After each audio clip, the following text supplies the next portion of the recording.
All right, Michael, we are officially live. Thanks for coming on today. I'm excited to chat with you, get to know you a little bit more.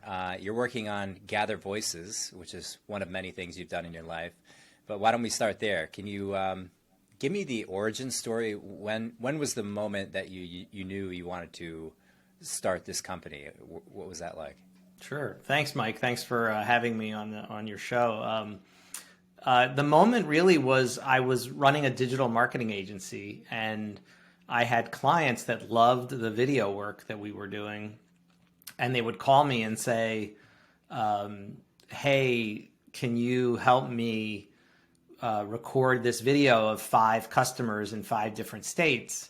I remember that conversation, and I'm thinking, yeah, we could do that, and then starting to do the math of what it would take to collect video from many people in different locations in a traditional video production way, and looking at it and thinking, this is insane. It would cost, $50,000 to create some video that you're going to use on a news feed and a social platform for 5 minutes. Makes no economic sense. And so I was like, there's got to be a better way to do it, which is what led me to Gather Voices. So you have this realization that there's a problem. What were the puzzle pieces that aligned to convince you that your approach was worthy? Yeah, that's a great question. I think all the puzzle pieces had to come into place, and one of them was that we had technology that we didn't have when I started work, which was these incredibly powerful cameras that everybody's walking around with, that people have on their laptops and in their pockets, and that just didn't exist for the longest time. So the idea that you could get decent quality video without a professional camera crew was new. So that was one important puzzle piece, right? Technologically, there was possibilities that didn't exist before. The other thing was really cultural, which was we moved from a time when people trusted brands and trusted marketing content and trusted things that were polished, to a time when they didn't trust those things and they really trusted their peers more. So it was the rise of reviews, and how important those are for every kind of product, for example. And all of a sudden, the marketing material from companies meant a whole lot less than what other people had to say. And so, and in fact, the more polished something is today, the less trusted it is. And that wasn't true when I started doing professional video production and agency work. So the idea that regular people telling their own stories is the best content you can have, and now we have the tools to make it possible, that's really, those are the big puzzle pieces that led to it being possible to start Gather Voices. Yeah, kind of some interesting macro trends you highlight that are, I think, worth diving into. The rise and fall of brands, and then the observation that highly produced content is less trustworthy. It's kind of two interesting trends. So the latter one, the highly produced content, conceptually that makes sense to me, because I know that if I'm watching something that's highly produced, then there was a lot of money spent on that, and therefore whoever spent that money had to have some return on investment in mind, and likely I'm the return on investment. So Right. they have an agenda at play. Right. And it might be fine, but it does put your guard up, right? In Right, a way right. that's different than a peer. Right, where no one's going to pay $50,000 to get on and say, just thinking butter may not be the right move. Maybe it's margarine. Maybe actually that's what it is. But if there's a zero cost production to saying something on video, then hey, maybe someone is actually saying it because they believe it to be the right thing to exist, not for some monetary gain. Exactly. And people are willing to share their opinions all over. Why, on the first one, why have brands, what was the cause of the downfall of this almost universal decline in trust of brands? Where do you think that comes from? Yeah, it's a good question. The Edelman, the big PR company, does something called the Trust Barometer every year, and they've been doing it for 20 years plus, where they interview people in 100 countries or something, asking around questions around trust, and then they follow that, they track that over time. And it was this kind of a slow decline of trust in institutions that sped up dramatically in 2016. And I think, the political environment had something to do with that at that point. And the trust they looked at trust in brands, but also trust in media, in government, in nonprofits and others. And there was just a massive decline in trust across the board starting in 2016. There had been a slow decline of trust before that, but a real drop off a cliff moment to that point. So I think some of it is the bigger cultural things, that are going on, and people being in their own bubbles and having, the algorithms that keep us in our bubbles. And, I think there's just lots of pieces to that puzzle to unpack, and it's not consistent country to country either. So the big decline in 2016 was in the US, dramatically. And in fact, your employers became one of the more trusted sources of content, your employer, as opposed to brands trying to sell you things, which is very interesting. And so people have looked to companies to display leadership on many issues because of that today. But, we're still in that world where nothing beats the trust of regular people telling their own stories. Yeah, I wonder if you could measure that. Like, I'm sure they do, right? Measure the voices of people in both your personal social networks and then extended social networks from people you follow. Yeah, there's different ways that people are measuring that. They look at the amount of brand content versus non-brand content around a brand, on YouTube, for example, and see the engagement and impact of those things. We definitely see reviews is obviously an area where there's impact. When you look at what stories get told over and over again, it's not made up stories by marketing people. It's real stories from real people. And I tell, as somebody who ran a marketing agency and has consulted with many, many businesses on marketing strategy, I think that the role of the marketer has shifted from one where being clever was very important to one where it's really about finding the stories of real people in your community and then amplifying them. And that's your job now, is to find the success, the real intersection of someone's real life and your product, and then find the good ones and then invest in those stories as opposed to cleverly making things up. Why? I understand the pursuit of authenticity, which is the trend now in marketing. What was it like prior to that? What do you think the driving psychological force was among consumers that set up marketers for success by creating these crafty, creative, however they were doing it? I mean, what was the climate like? Yeah, it's an interesting question. I'm doing some looking at that now, just kind of the history of marketing and advertising. And, advertising started as just factual, here's this thing, here's what it is, here's what it does.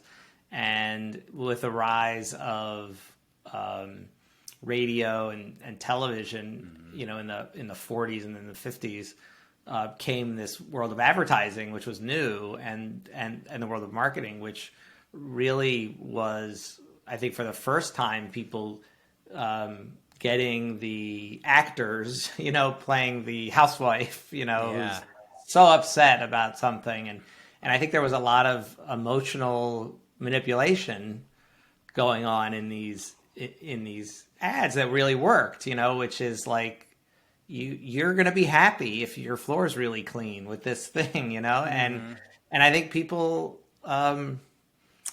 they took to it in a way that for us maybe feels naive, but you have to remember we have like 60, 70 years of getting to be not naive about it, but when it started, it was I think very effective to be interesting, clever, funny, all of that. And still some of that still works. Some, I mean, humor is hard, but if it's executed well, it can still work in a marketing context. But again, I think when we think about your day-to-day, your foundational work, it's got to be the real people and the real stories. Yeah, yeah, because I think of it, marketing is so fascinating, advertising, in that it's mirroring what we're seeing in our own life. You know, it's only effective if it's familiar. But then the art, so to speak, of it, I sense, is that you're twisting it in some way. You know, you're showing the housewife who's just very frustrated with how she has to clean the dishwasher, the dishes in the sink, and maybe it's not quite that frustrating, but when you accentuate the negative emotion and you're like, and here's the solution, a dishwasher, Right. there's a kind of like, people don't know how they should feel about products and about certain ways of being, you know, like the whole shift of like, you know, I think women, we bring it up with the dishwasher, but like women working versus being at home, there's no objective universal answer in the, you know, in the stars. It's like however we as a society and as individuals kind of frame reality. Yeah, no, 100%. And it's like marketing frames it in many ways. Yeah, that's right. I think that's right. I think another piece that kind of comes up for me when you're talking about that is something that's unique today that wasn't true years ago as well, which is this concept that all products are good. So what do I mean by that? I mean, when I was a kid, there were crappy cars and good cars. You know, now all the cars run pretty well. You know, like we figured out a lot of stuff in manufacturing across the board in every kind of product that is quality. And we see, well, what's the difference then between this choice and that choice? And there used to be big differences in these choices, and now there's almost no difference in these choices. And the difference is how you feel, and the difference is how do I affiliate? And I think about it like with direct-to-consumer, the rise of direct-to-consumer products, how many of those have the founders' personalities is part of the marketing, because it's like, I'm a real person, this is an authentic thing. This is, you know, you find your tribe by the things that you choose to purchase. And so it's about values, and it's about vision, and it's about personality, and it's about, you know, where do I fit? A lot less than it is about whether this razor is better than that razor or what, you know, whatever it is. Like, these things have become almost meaningless in terms of actual manufacturing and production, you know, in so many ways. And, you know, it's the car companies as well. There's a great anecdote in a old famous marketing book about a guy who you know, is a marketer. So he's like, I'm not going to be taken in by marketing. But I need to buy a car. So he creates a spreadsheet with all the different, you know, things that he values in a car, the gas mileage and the off-road and the whatever, right? And he plots out all the cars. And the friend of his says, well, so what did it come up with? And he says, well, it says I should get a Subaru, but I really want a BMW. you know, and in the end, it's like, yeah, that's just not how human beings make decisions necessarily. Like, there's a lot of emotion, and it's a lot about, again, who are the people that you see yourself as part of? Who are the people? So when you hear other people's stories, you can say, this is like me. This could be like me. Or there's an aspirational aspect to it as well, right? This is the person I want to be. Right. And so I want to be part of that. And, you know, but I definitely think that quality thing is part of what's happened as well. You know, that we're in this world where the only layer that matters in a way is if you're executing right on everything else is that feeling. Well, I almost, your story kind of prompted this idea of thinking about it as a cognitive bias, and like your story there, the marketer is insinuating that there's a game going on, and he doesn't want to get tricked into spending more money than he should, and in the end, he's like, the game is still worth playing. Yeah, I'm not. I voluntarily want to participate. Yeah, and then, so I think Okay, is this a cognitive bias that we want to try to erase? You know, are you spending an extra 5,000 more on the BMW, and that's a mistake, and it's a cost to society, and or is there a value in it? Is it a rational decision in the end? Because you're now, you know, you're driving this car, people think highly of you, I don't know, whatever people do. Right, and I don't think it's I don't think it's evil. You know, I think like that's just part of the world and how human beings operate, and we need to understand that when we do our marketing and create our products, is that those are things that matter.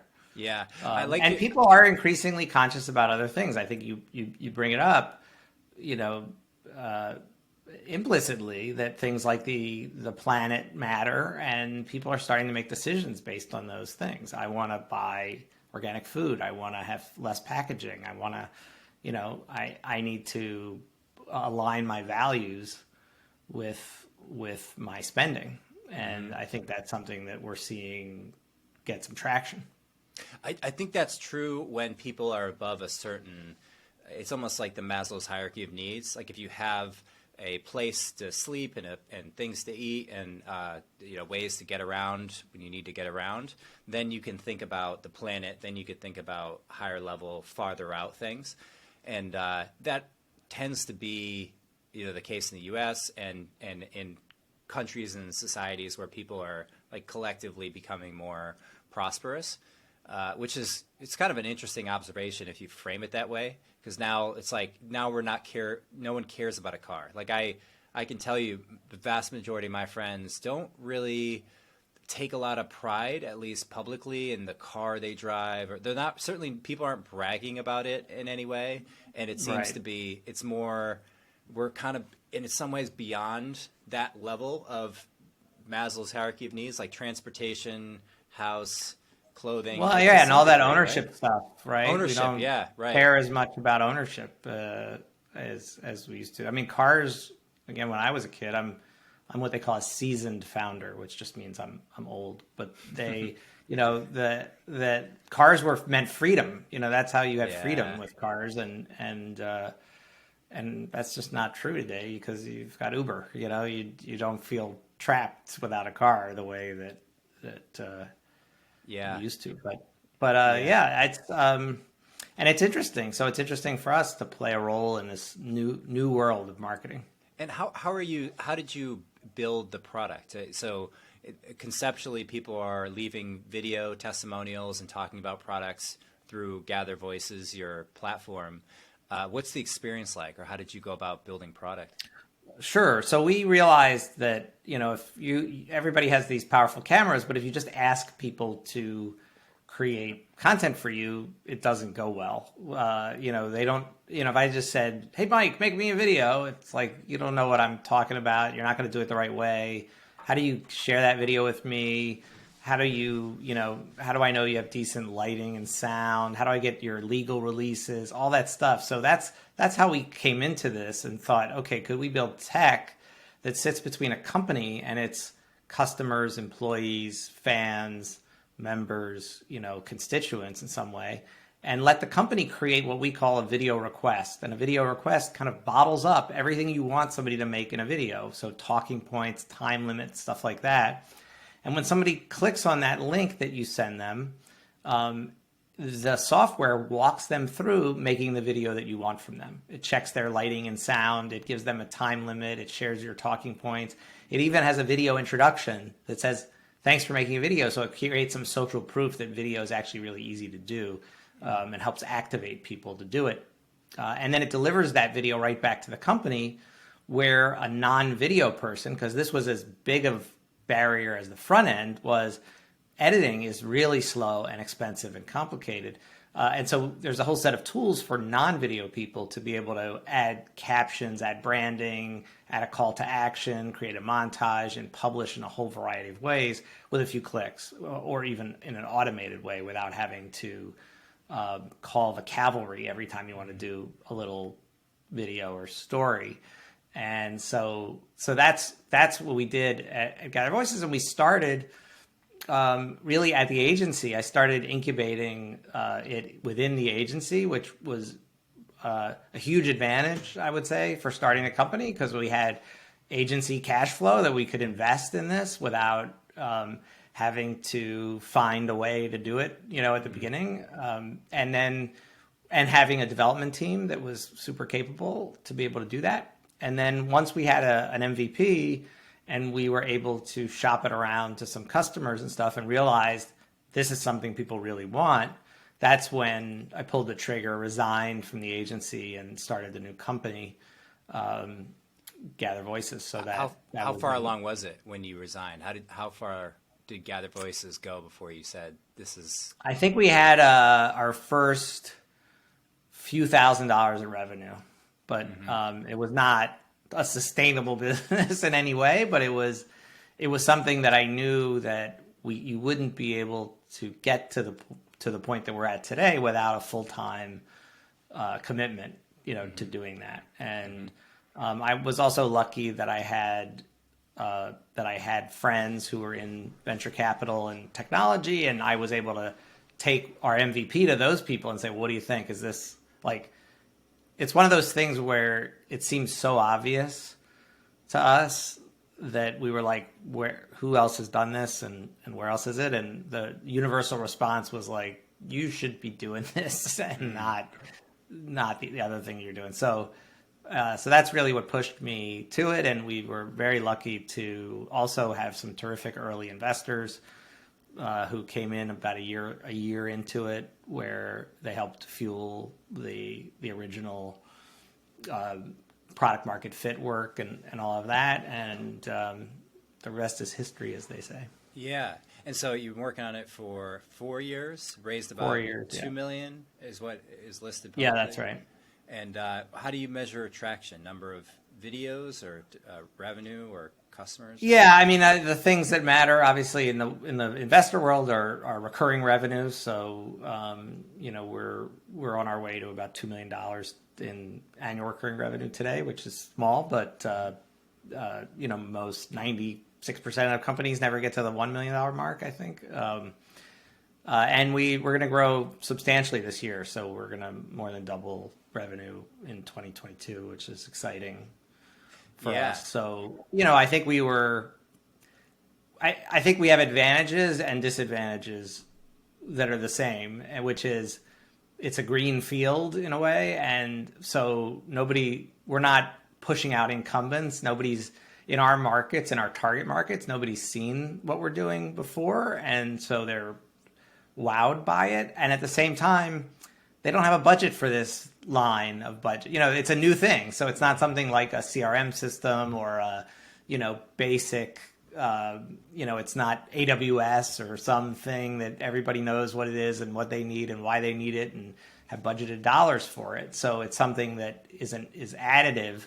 And so you need to show the ROI, to make that work. So on the one hand, we're not in a competitive environment in one way. And in another way, there's a whole education layer, this, crossing the chasm idea of taking those early adopters, who are interested in all the new stuff, but getting it over to the regular people because they've seen enough of how effective it is. Mm-hmm. I love it. And so the user experience, or from the customer's perspective, is they have some dashboard where they create this campaign, they enter in their talking points, and then they'll send out an email with the link. Well, actually, one of the things we learned, which I think is also a big differentiator for us, is that the best time to collect video is not to chase people with email to try to get them to make a video, but actually put that video collection widget, which we call video request, in an existing workflow where you already have somebody's attention. So, for example, we have a lot of event-related use cases. Like when you register for an event, you can have a video request that says, tell us what you're most excited about with this event, which speakers and sessions you're really pumped for. And then the event organizer has tons of content to market the event from real people talking about what they're really excited about to come to the event, right? Okay. And that's different than if I did the event registration and then later on I got an email saying, please make us a video. It's like I'm kind of done the thing that I was done. I'm not thinking about it. You're trying to chase me. My inbox is a mess. And so that's really the big learning is thinking about what is that workflow? When do you have people's attention? That's when you should be asking for video. It should just be another step in whatever process you're already working people through. And we've built our platform to make that really easy and to link in with the systems and the products and the forms and the CRM systems that people are already using so that we can make it really seamless for people to have that experience. So I'm sorry I cut you off there, but No, I think really that's a very good point, because the instinct is, again, to only think about video when you need it, which is like we're planning the marketing campaign. So now we got to go get video. Let's go chase these people to ask them to make video. It's just a tremendous amount of effort and time and a losing battle. Whereas if I can figure out how we're getting video all the time, some of which we use, not all of which we use, that's amazing because we don't have to go chase people after the fact. The other thing that I think is really relevant, important, and a little harder to measure is that when you ask somebody to tell their story or share their experience or be part of something, it impacts how they feel about the company that's asking them. They feel more connected to that organization. And so if I tell my story, whether that video is used or not, I have changed my brain of how I feel about that company that cares what I think. And so there's this dual thing going on where the content itself is obviously very useful in the marketing, but the asking for the content and a culture where you care what people think changes the relationship that people have to your company. And that's also really powerful. Yeah. It's almost like you could see this executed, I think, quite poorly when after I get off the call, or I'll be waiting on a call for an airline. Like I want to, cancel a flight or get refunded for a flight. And they say, your call is extremely important to us. Your hold time is 2 hours and 55 minutes. And I'm like, that's an oxymoron right there. You can't tell me you care and then tell me you're going to make me wait 2.5 hours. And at the end, it's like, would you please leave a survey? And it's robotic and it's on the phone and it's long. And I'm like, I have to imagine. That's a great point where I feel like the pendulum has swung so far in this direction of data and data collection, that we've lost some of this humanness of it. And for us, the number one value when we talk about our values as a company is human, is really bringing the human back into this process. But that's exactly right. Like where it's like, give us a survey, and it's, and then there's bean counters going, how many, 9s and 10s did we get in our NPS score? And it's like, you're missing this relationship piece that, again, in a commoditized product world where I can go on any airline and, are there differences between airlines? Yeah. Are those differences really that significant? No, they're really not. And so, you've got to, how do you earn my loyalty? Show me you really care. And I think the companies that do that, it really has an impact on people, right? When people really feel that, it really has an impact. Here's an example of one. I don't know how I feel about this, but I thought it was kind of interesting. So I was in Lake Tahoe for Christmas, and there was a big snowstorm that came through, and my flights were canceled. And my wife is a surgeon. She had to get back. And so we're like, oh, man, this is really frustrating. She's got like a case tomorrow. She's got to operate on somebody. So we drove, actually, from Tahoe to Portland. It was like 10, 11 hours. It was crazy. And we get there and, late at night, and it was fine. Next day I get an email, not directly to me, but from mass email from the CEO of Alaska Airlines. And it's this woman, and she, I clicked the video because I'm interested what this person is going to say. And she says, on behalf of Alaska Airlines, we are, and I could almost see her reading the teleprompter. We are deeply regretful for the delay that one or more of your flights have been canceled. And I was like, I know what you're trying to do, but it just didn't land for me at all. I mean, I didn't feel any compassion, or I didn't. That's so interesting. It feels so programmatic. Right. Yeah, and that actually, one of the early things that we had clients that said, "Hey, can you build a sort of teleprompter version of Scattered Voices? I want to send a link, to Mike to make a video, but I want Mike to say exactly this script, And we tried that, and it was exactly what you said. It was the most, you could tell when somebody's reading, and you lost the point, of what you were trying to do. So we got rid of that. We just said you can do prompts, but you got to let people say things in their own way, or it's not going to feel authentic. The other thing I think that with like an Alaska Airlines is they think that you care that it's the CEO. Right. When in fact, if there was a distributed way to create the content, which is what we're building, if a person who worked the desk in Tahoe totally yes sent you something that was much more sent to all the Tahoe people that said, "Hey guys, I know what happened here. It was terrible, and it was so harried for us, and it's so inconvenient for you, and whatever, right?" Like that would have been, and this person being just a lower level employee would have landed for you really well, I think, because it would have been caring from the organization and believing that people cared in the organization at all the levels. And I think that's a big piece of what we're trying to do at Gather Voices is like, if you can lift up the voices of the frontline workers in a company, the company will be stronger. 100% agree. If you make that possible, and it's just not possible today. And the reality is that that's both external communications, like the example we just talked about, but also internal. That CEO has no idea what that frontline person in Tahoe went through, because there's also no way for those people to have their voice shared and communicate in a regular way. And I think those are, again, the things we're trying to work on. Yeah.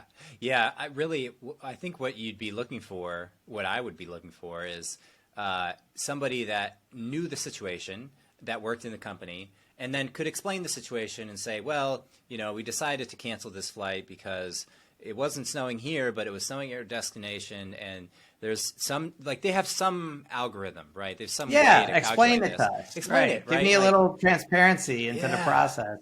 And we'll be forgiving of you, right? Like, yes. we get it. Yeah, and I get you're trying to make money, and I get these are like financial decisions, and that doesn't make you as the company evil. I think there's that element too, where companies are, you can see this all the time on company like being in enterprise sales, or in enterprise sales in particular, they don't want to show pricing. There's like almost a shame that I think companies implicitly feel about pricing, where they put it, they'll hide it. Cancellations are always really fucking hard. Like you try to cancel a subscription account, you got, call this number. It's on the bottom of the screen. Are you sure you want to cancel it? Fill out this form. It's like, and the companies that have gone against that and really made it easy are doing really well right now. I was an example. I have a fabulous dog, and I use Chewy a lot. I don't know if you're familiar with Chewy. It's like the Amazon for dog stuff. And they're unbelievable. I mean, I've had things where they sent, a $50 bag of dog food to the wrong address, to an old address, right? And it's probably my fault because it was an address in the system and I didn't change it, or I clicked on the wrong thing or whatever. But call them up, and somebody, first of all, a local human answers the phone right away and says, and I said, well, maybe I can go get the one from the old address. And they're like, don't even worry about it. I'm going to have a new bag to your new home address, tomorrow or whatever. Right. Mm-hmm. Like the idea of real people trying to fix things, make things right. And again, it's a little bit of like, don't worry as much about the small dollars. Like, again, it's a pendulum thing. I think about like Zappos, for example, where the people are trained to just have conversations and not have scripts to help people. And you hear those stories, where somebody died and they had all these shoes, and the widow returned the shoes, and not only did they take the shoes back, even though it was more time than the normal return, they sent her flowers and whatever. Like those human connection moments, like, well, what are they selling? They're selling commodity product. They're selling shoes that you could buy in 100 different places, right? But what's the difference? The difference is people who care, people who share values, people who are transparent, people who act in a human way. Like, to me, that's the future of business. Like, we have to, the table stakes now is your product is good. and you just can't get away with BS on that. It's got to work. But after that, it's all about how people feel and the relationship you have with them and how you build that. Yeah. Yeah. I wonder if this is even part of the trend of like, being in 2022 now, we're recording on January 14th, being now 2 years into this pandemic, the major supply chain shortages that are out there have reintroduced or re-inspired this idea of producing locally. So similar to how crypto has exploded, and this concept of decentralization has become really popular in people's psychology, they're thinking about this on not just money, but themselves, on food production, the people having more gardens, people living outside of cities, people producing, what people thinking about consuming locally. Like I live in Portland, Oregon, and half the stores advertise that they buy stuff locally, and similar to you saying, when you call into Chewy, the person is local. That is, in my view, it's hyper efficiency and hyper consolidation would be like outsource all tech to India, like our entire call center but it's also it's a values thing as well. I think where people are, I think, focused less on cheap and fast and more on less and quality. I think we're seeing that like in fashion.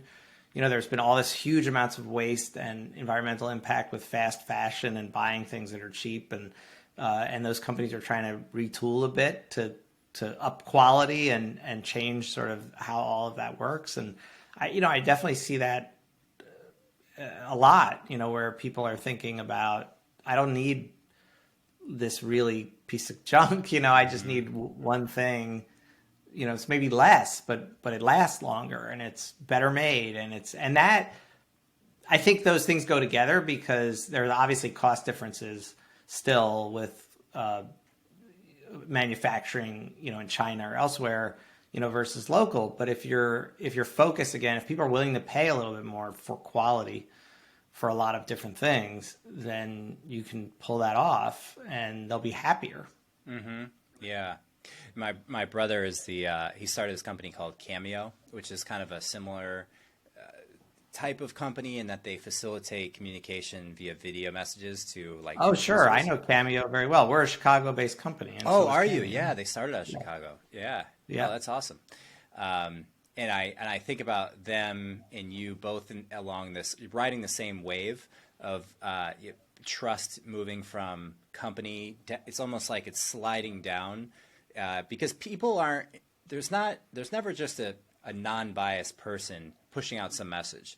Like how many times you watch an Instagram story and it's like, oh, I got my dog, I'm hanging out at the beach and I got this Corona bottle or I got this drink here, like check out this drink, check the link in the bio. And it's like, yeah, you're not a company per se, but there's a bias here. Yeah. And I think that's interesting. One of the things we talk about with our clients a lot is this idea that everybody's an influencer in their own little community. Right. And so lifting up the voices of many people is the way to go, not to find, that Instagram star all the time. Because I think one of the things we've seen is that person might be well known, but it doesn't mean they're influential in everything. Yes. Like you're not going to trust Kim Kardashian with a medical advice, let's say, or something, right? Like it's very specific to how you think those people and what you think they're known for, where they would have influence. It's very narrow to be, honestly. So totally. But that's super cool. Cameo is just a powerhouse. I know some of the folks there, some of the investors, and just really tremendous what they've been able to do in such a short period of time. Yeah, and similar to the thing you were talking about earlier, where people distrust companies over the last couple of decades, I almost view this same sort of decline. It's like a rise and decline simultaneously. The influencer, individual person making content on the internet purely for the sake of getting viewership is introducing some profit mechanism. They're sponsoring something or they're advertising something on their show. And whenever I see that, it's like, well, I know you're now running a business. Your business is entertainment or education or whatever it is. And there's an element of like, I'm not gonna. It erodes the trust. Right. This is why I think, erodes the trust. this is why it's really difficult. I give Joe Rogan credit actually for this. You know, he's one of the most, if not the most popular podcaster. And while he is one of the most popular podcasters, he's very relentless in saying, I don't care. Like I have no ambition. I just like talking to people. I'm not going beyond this. Like people often ask him, "Oh, dude, you should run for president or you should start this crypto coin." And I'm sure he could make a lot of money doing that. But the answer is always like, I don't want to do that. I don't want to. I just like what I'm doing and I'm good with it. And I think that's ironically, that's the thing. Like it's like a lack of ambition causes you to be more successful. In this case, it's weird, right? Yeah, it is that trust game, really. Authenticity. How, yeah, exactly. Yeah. Well, I love what you're doing, man. It really is both from it's both from the company introducing more transparency on the company level, which I think is going to very quickly be apparent to operators and executives inside of companies, and then also raising up the voices of people who aren't biased. They're just consumers and they want to talk about cool stuff or terrible stuff that they bought. Yeah, I mean, one area that reminds me of is just recruiting today. It's like people have choices, and they don't want to join a company that they're not that doesn't run the way that they want or isn't the community they want to be part of. And but you need to lift up the voices of real employees to show what that is in a new way. And so we're seeing that all over. Yeah, I like that you guys did that on your website. You have all the employees give their little snippet, their video. Cool, man. Well, you're riding a big wave. Congrats on all the progress, Michael. I love what you're working on, and I wish you the best. Thank you. Appreciate it. And thank you again for having me on. Yeah, this is a lot of fun. Are you active on any social networks? Yeah, we're very active on LinkedIn, so you could look me up. I'm just Michael Hoffman, Michael_Hoffman maybe on LinkedIn, and also on Twitter, Michael_Hoffman on Twitter. Those are the places you'd find me most. Sweet. Cool, man. Well, wish you the best. Keep crushing. Thanks.